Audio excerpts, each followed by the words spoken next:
Last time on Burning Edge. The team gets another job from their mob boss wannabe fixer involving one of St. Louis's iconic Riverboat casinos. A local Knight Errant police chief, Jeanine Magliano, is gearing up for a mayoral run and is having a campaign fundraiser. It's a 5,000 nuyen a plate, black tie affair, so I'm sure our team will fit right in. The job sounds simple enough. Plant a datachip set to broadcast a theft notice when Jeanine leaves the casino, so she can get publicly arrested by Lone Star. Instead of casino property, the officers will find a data chip containing highly compromising information on Mrs. Magliano. It's Monday, January 15th, 2080. The team spent the weekend planning their daring casino heist and doing legwork. Time to find out if their planning was for naught as the team rolls up to Harrah's Riverboat Casino. So Catherine slips off the back just like and stretches, uncomfortable with her ears being hidden underneath the wig and her tail being curled away. Cat, don't worry about it. It's somewhat believable. You're a metahuman. It's okay. I'm not worried about being believable. It's just really uncomfortable. Well, then just ditch it. Well, I feel like I don't know. I feel like it'll be good to not walk out of the room as the, same person who just caused a massive incident. Well, then just tuck the wig in the bag for right now, because you need to be calm, cool, and collected when we go in there. All right. She pulls off the black wig and puts it in like a purse. And I do have a duffel bag with, and that's got all of our goodies. Yeah, I think Micah's sitting like landside. Are you the Matrix Overwatch on this? No, and I'm just the lookout. Yeah, Matrix Overwatch. You're the person with like the comm in the ear telling people, to go, or whatever. Yeah, I'm gonna let them know when she comes in. I'm gonna let them know what's, if anything happens outside, let them know. You might want to jump off the ship into the dirty river water. I think JB and Thumper are gonna arrive as a couple in the main entrance. Oh, we're back to the date set up during the in-character talk. It's so cute. I'm pretty sure it would take the entire party banding together to convince Cassandra to even put up that facade again. It's just an element of, oh, that date went so badly. Look, he made an impression on you. At least you remember it. I could be one of those guys you just forget about immediately. Trust me, I am not. This is a mutual disinterest. I am happily married. You're what now? I am happily married. JB, this channel is supposed to be for comms when we're in the mission. Can you keep the chatter down? This is ridiculous. I try to make friends with you people, and you just keep rejecting. Timing, JB. Your timing is terrible. Sometimes it's just the moment occurs. It doesn't need no. It's not like we are in gunfight.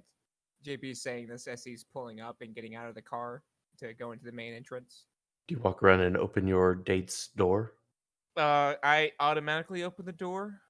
Like I have it open itself, and then I hold out my hand like a gentleman, because JB's a gentleman. And madam, mademoiselle. Yes, thank you very much. Cassandra steps out of the vehicle, trying not to glare too hard. Did you grab his hand? Hover hands. Oh, wow. JB tries to move his hand and, to close the distance and take her hand. So she's got super smelling. Yes. Can you smell what's on his hand? Where it's been? He washed yesterday. Yeah, unfortunately. If it comes anywhere near my head. Is it like battery fluid and grease or Cheetos and self-loathing? JB took a shower yesterday. It's not that bad. It only smells mildly of day-old taco and battery acid. Yeah, perfume. Monday. Yeah. Mademoiselle, you look absolutely gorgeous. And JB pulls her towards him, or at least attempts to.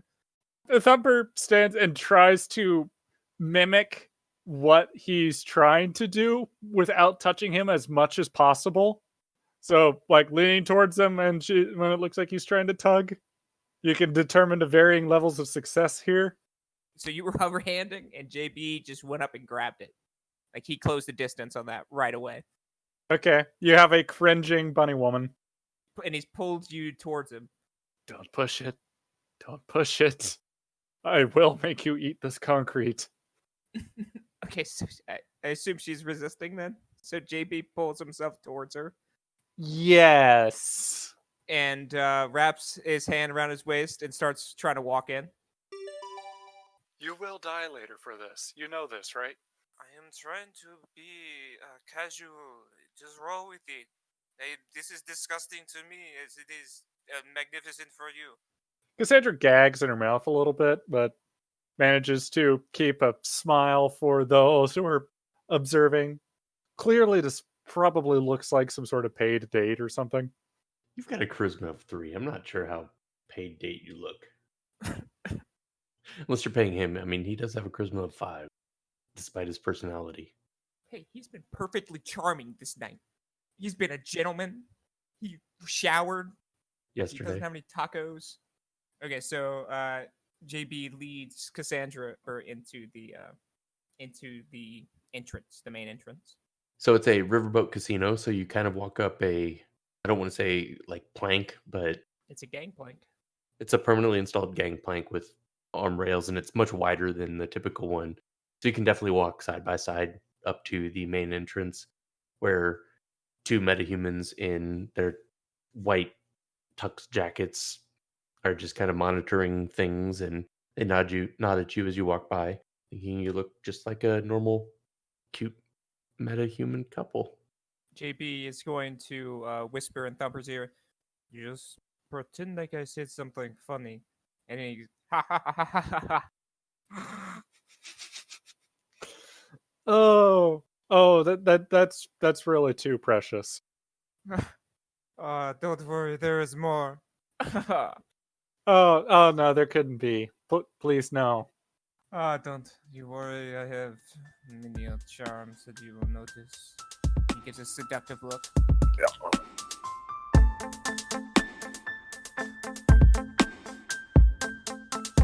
Kat, you are definitely worried about you setting off a mad scanner.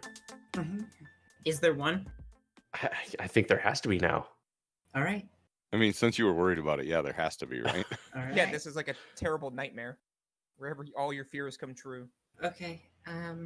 As we're walking up, Deuce wants to perceive in detail the mad scanner. It's like all of those freestanding, movable, magnetic detectors that you walk through going through like into a sporting event. Mm-hmm. Yep. Is there more than one? Or is there just one? For the more active shift changes like is going on right now, there are 2 that are open, and they've got 2 people who are completely disinterested in everything going on, but they are going through the motions. So if it flashes red, they pull you aside and run the little hand scanner over. Okay. So when Micah got the suits for us, or the casino employee attire, I assume they're suits. Mhm. Did they come with cufflinks?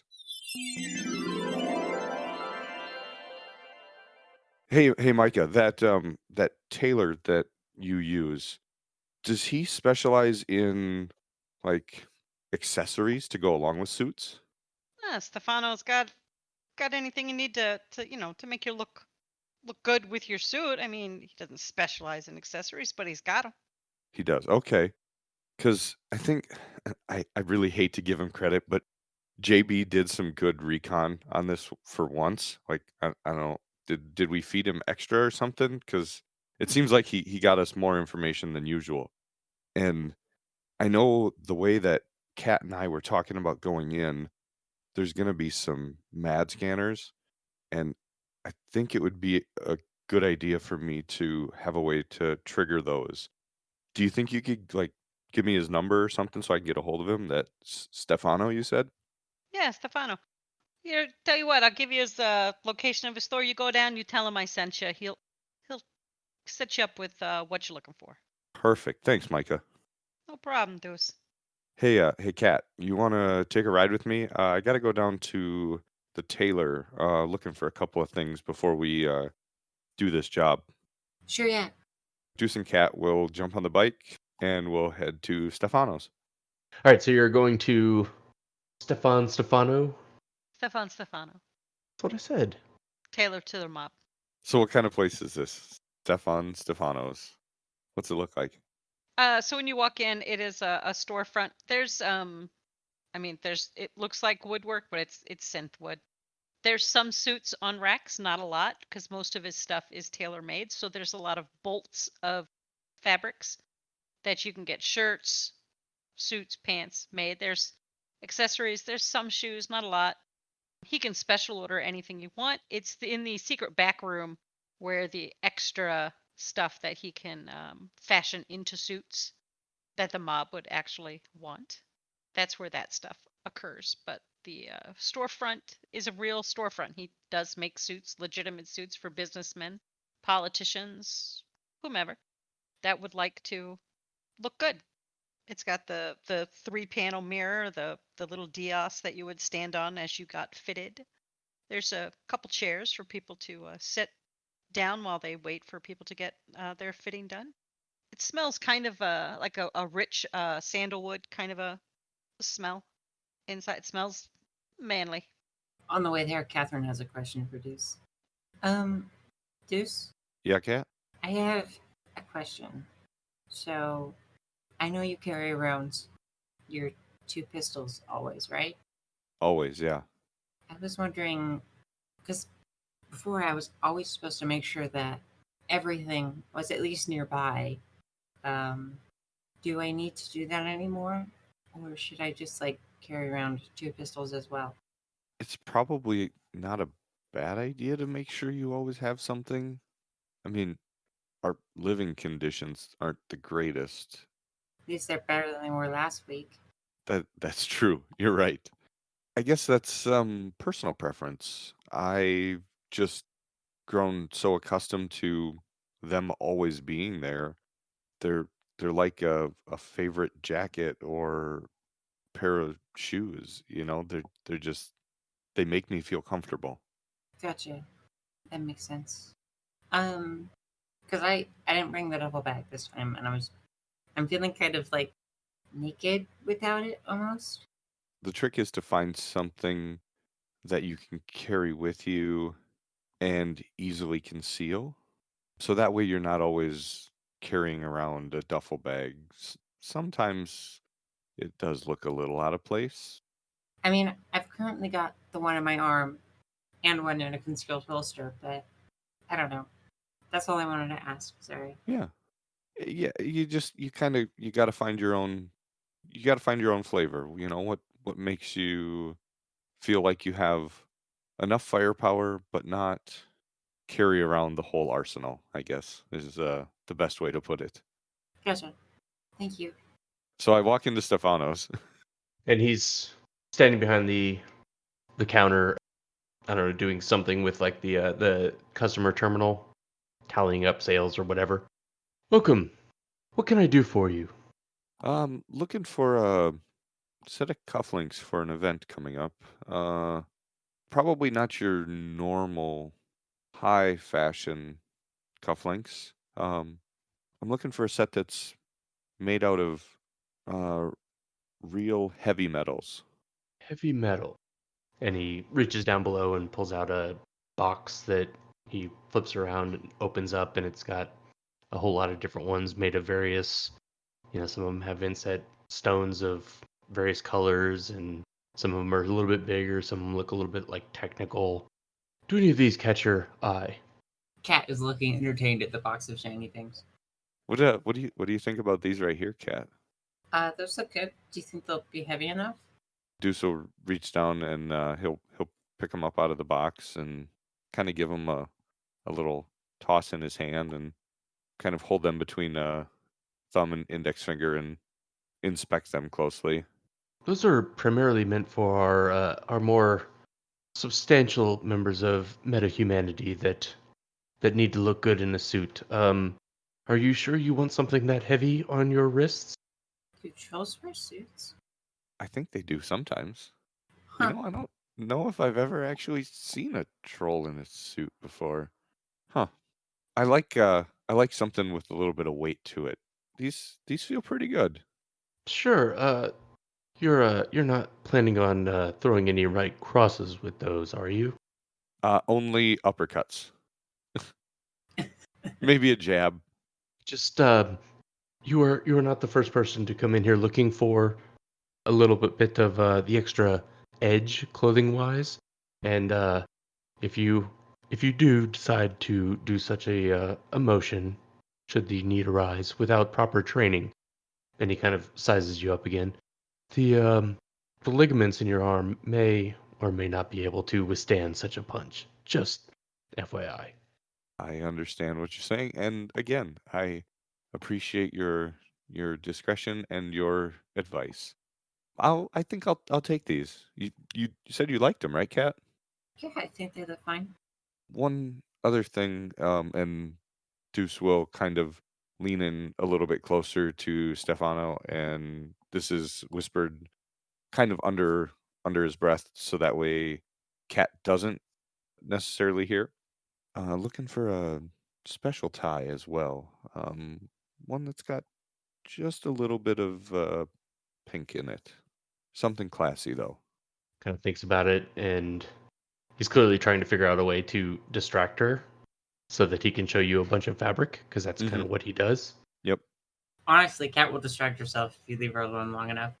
So he's got a trid projector on one of the walls, and he flicks that on. She kind of winces at first, actually, at the projector, but then before long is just watching the show. Takes Deuce back to the wall with all the different bolts of fabric, and he starts pulling out a few, and there's like some just bright pink ones, and clearly that's not exactly what you want. And then he's got some other ones that have kind of like a hatch pattern where when the light hits it just perfectly, it's kind of very subtle pink. And then pull out some other ones, and it's like it's that power tie material where it's got the bright pink across a very very black. He kind of folds over some fabric and puts a bit of pink behind it, and kind of sets it out like a tie that's outlined in pink. I really like that. I I kind of thought you would. And he pulls out a tape measure and sizes up your torso. And he's like, "Is this suit you're wearing right now similar to the one you might be wearing? Yes, very similar. Do you mind?" And he sort of pats it. He's like, tactical. Takes another note, kind of, picks out some more material and pulls out something else that looks like it's heavier material, maybe some like a Kevlar lining to go in the middle. Yeah. Oh, nice. Very quickly, like obviously it's not the finished product, but holds it up and is like, how does this look? You sir are a true craftsman. He sets everything back down and takes you out front to pay for it. And as we're walking up, I would like to remove both of mine, and I'm carrying a duffel bag in one hand. So I'm doing this with, let's say, my right hand, removing both cufflinks. And as we come up to the scanners, before we walk through them and before anybody else goes through them, like in front of us, Deuce is going to purposefully stumble a little bit. And as he does that, like he's trying to reach out to catch himself, he's going to toss both of those cufflinks and try to get them to go through each of the corresponding MAD scanners so they trigger when nobody is there. Clever. I feel like you need to roll for that. I'm perfectly fine with that. Yeah, I'd say 6 hits is enough to manage to have them shoot through 2 different MAD scanners and set them off. He did that like as Kat and himself were going to be the next ones to go through. Okay. So that way what they're malfunctioning as we're like there, so then they're like, oh, whatever, and then they can just like, oh, come on, you guys are fine, that type of thing. So there's also, he's probably also gonna like strike up a little bit of a joking conversation with the guards that are there. As soon as the thing beeps, they look up at it like, what the hell? Like, and they kind of look over to each other and give that nod, like, this technology, Jesus, this place makes billions of nuyen and can't afford decent equipment. Is something wrong? Hey guys, is this the model 175s? I've noticed that these always have problems. All right, so then as they get Deuce and Cat get closer, he'll do the same thing again and get them to continue to trip, and then he will say to the guards, "Yeah, come on, guys, like it's fine. These things are just gonna keep messing up, and we're gonna be late for our shift. You don't want us to lose our job, right?" We're already a little bit late. So they go off again. And as you walk through, they go off yet again. They ask you to walk back through Oh, sure. and then come back through. And as you walk, Captain walks around and goes back through again. it does not go as you walk out. And then it goes off again as you walk back through. And they just look at it with absolute disgust as they hold up their little hand terminals and ask for your names. Oh, Kuba Presky? And she looks down at her little thing. Yep, come on through. And you? Hassan Corey. Checks out. Good luck on your shift. This is a big night. Thanks, guys. Thank you. Hopefully that stuff doesn't keep happening all night, but try resetting them. If you unplug them and plug them back in, I've had luck before when I've been on some security jobs. About halfway through the sentence, the thing goes off again. And they've got like that twitch in their eye, like, I can't believe I have to deal with this crap. As Deuce and Cat walk away, Deuce will one more time just say, "Well, good luck, guys. I don't know what to tell you." Cat starts a fake conversation with Deuce. You worked security? Yeah, there was one time about 3 or 4 years ago. It was a small one-time thing. Didn't pay much, so I never went And back. you had to put up with that? Oh, it's terrible. And then they're out of earshot. Catherine is gonna slip out of the employees. Oh, she's actually going to, in the employee area, slip into the bathroom and then get changed. Yeah, so as Cat tells Deuce that he'll give her the duffel bag because that's where all the like extra stuff is, and in the duffel bag he's got both of his Deuce Predators and a few other goodies that he thought they would need. So is this a dramatic handoff where you quickly open it with one hand without looking, pull out your two pistols, put them into your two holsters, hand it off to her? She stands up next to the corner, waiting for a comm call from Micah. Go now. And then she immediately goes as the camera pans past, and then you slip into the bathroom. The first thing she's gonna do is she's gonna check for a vent in the bathroom. Do you need one to be in the bathroom? Well, she was gonna hide the duffel bag in it. Sure. No, just once you get all your stuff in, just toss it out the window. Okay, yeah, sure. It's a duffel bag. It's okay. Catherine slips into a stall and changes quickly into her high fashion armor clothing. And looking around at what was wearing, she sets it to her planned electrochromatic pattern, which is like a nice black with some neon pink undertones and lines, underlights and lines. So like classy, edgy classy.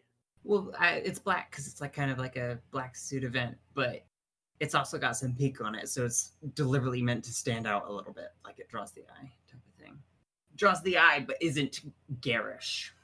After getting changed, Captain puts all the remaining stuff they don't need anymore, now that they're through the door, and just pushes the duffel bag out the window and shuts it. So you are now in some fancy getup that looks nothing like what you entered in. So as Cat walks out of the bathroom from changing and getting all of her gear, she will notice that Deuce is just finishing up tightening a tie that is an exact match to the pink in her dress. And he is wearing a suit, more of a suit coat as well, instead of the casino attire. Right? It's taken care of. Shall we do this? So now we go back to the people going in the front. As we enter, we look around, scope out the area, and find the nearest bar. So the way it is situated on the game floor, there's the little areas of each of the different gaming types slots, and there's a poker area and a blackjack area and roulette, and then like a lot of the new AR video game things are like in their own place. On the far back wall, there's the high roller area, the high no limits casino area, and right in the middle is a giant oval shaped bar so that they can serve basically anyone anywhere inside the entire this floor of the riverboat. Up above, there's some extra rooms for gambling on urban brawl or horse racing, dog racing, sports betting, that sort of thing. And down below, there's actually a place for whatever boxing would have morphed into in the future. Just MMA. Yeah. I mean, it's the same level of brutality. Knife tag. All right. I lead Thumper to the bar and indicate to sit at one of the stools like a gentleman. Thumper will move to the indicated seat with a smile as she allows herself to be led into. I presume that JB is doing the thing where holds up the palm of her hand as if supporting her, and that weird frou-frou does not actually help anybody's weight or balance or any way, shape, or form. Exactly. Like a gentleman. You just pretend like you're doing something. That's all we're good for. Exactly. And after being seated, Thumper will immediately turn to the bartender and say, "Mojito." JB slides onto the stool and crosses his legs as to not expose himself to everyone in the room. I will have a bourbon straight. So your drinks are served by the bartender, and he goes back to doing bartender things on the other side of the bar. The cacophony of the gambling floor is at a suitable level where it's not deafening, but it is hard to hear or see what's going on through all the smoke, all the noise, all the flashing lights.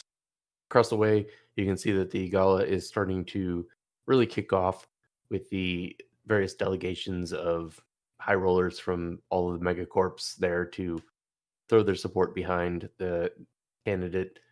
They're doing the exact same thing for all of the other candidates, just hedging their bets that one of them will in fact win and remember the amount of nuyen they put into their campaign.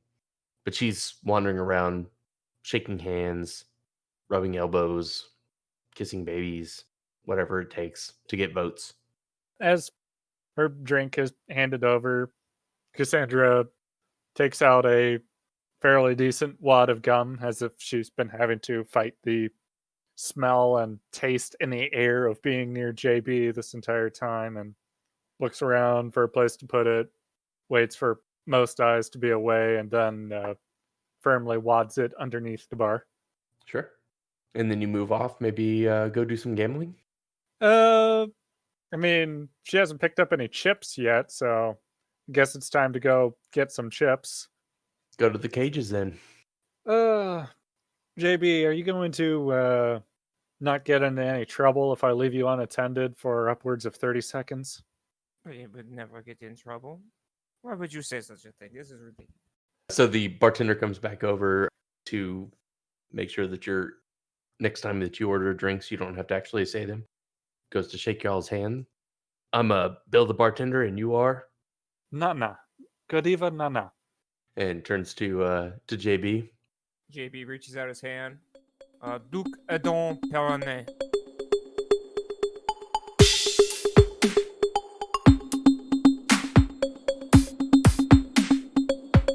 I'm Quor, and I play the former corporate security turned Shadowrunner, Thumper.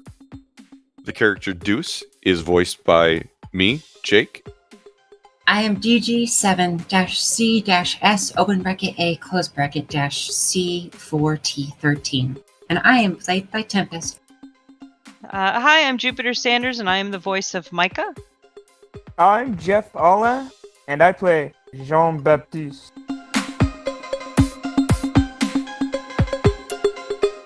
The Topps Company Incorporated has sole ownership of the names, logo, artwork, marks, photographs, sounds, audio, video, and or any proprietary material used in connection with the game Shadowrun. The Topps Company Incorporated has granted permission to Burning Edge to use such names, logos, artworks, marks, and or any proprietary materials for promotional and informational purposes on its website and podcast, but does not endorse and is not affiliated with Burning Edge in any official capacity whatsoever.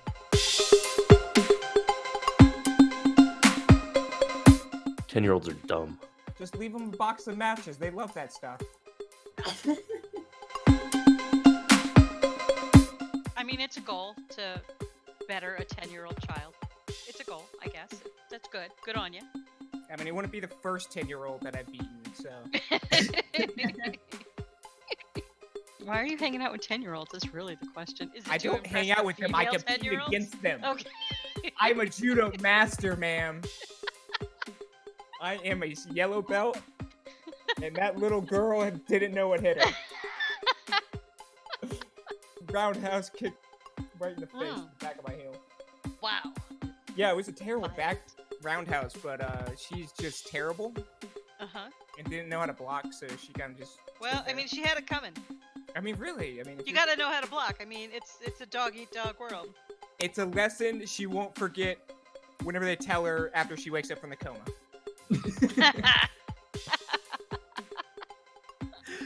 Oh boy.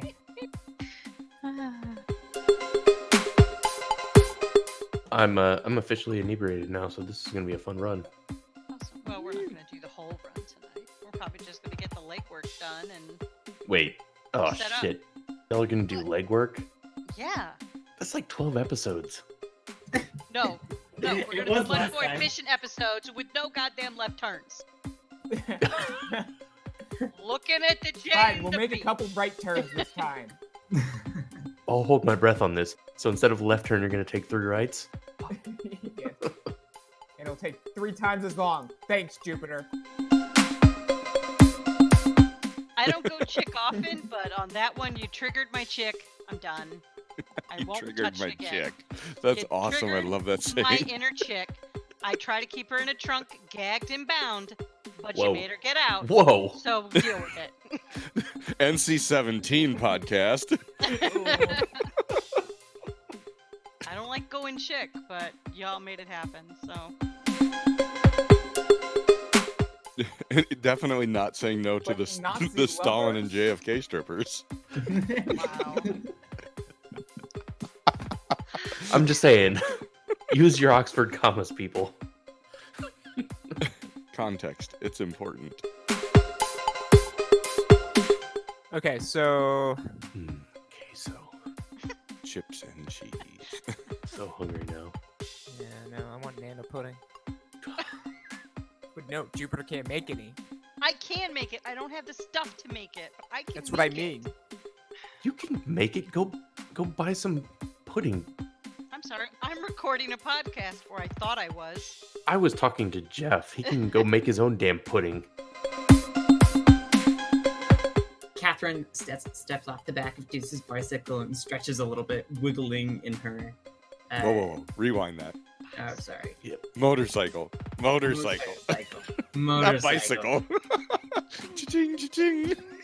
Ding ding. Got your guns in a little basket on the front. Yes. Does choir resist? Thumper. Thumper. Thumper. Gas. Oh, now we are ASMR. Oh, sorry. My push to talk button was not functioning. Sorry. No, it's fine. We're not doing ASMR. Pivoting. Pivoting. Burning ASMR at burningedge.com. What? Will you speak up? Wait, am I that quiet right now? No, No. it just went more off the rails than normal. At burning down this podcast. I feel like maybe she's trying to be already inebriated so that she can cause a distraction later. Maybe. Or she's like maybe she's trying to be a call girl. Maybe she's the rich person and JB's the call girl. call boy. Thank Jamie you. the call girl. You're wearing a skirt. Boys can wear skirts too. Doesn't take a whole lot to pour bourbon into a glass and slide it across a bar. This is a terrible bartender. You need to make it fancy to earn that tip. How do you make straight bourbon fancy? I don't know. That's his job. What am I paying him for? Which I know in the time of COVID-19 is weird, but we're literally 60 years in the future, so we can shake hands again. Hopefully.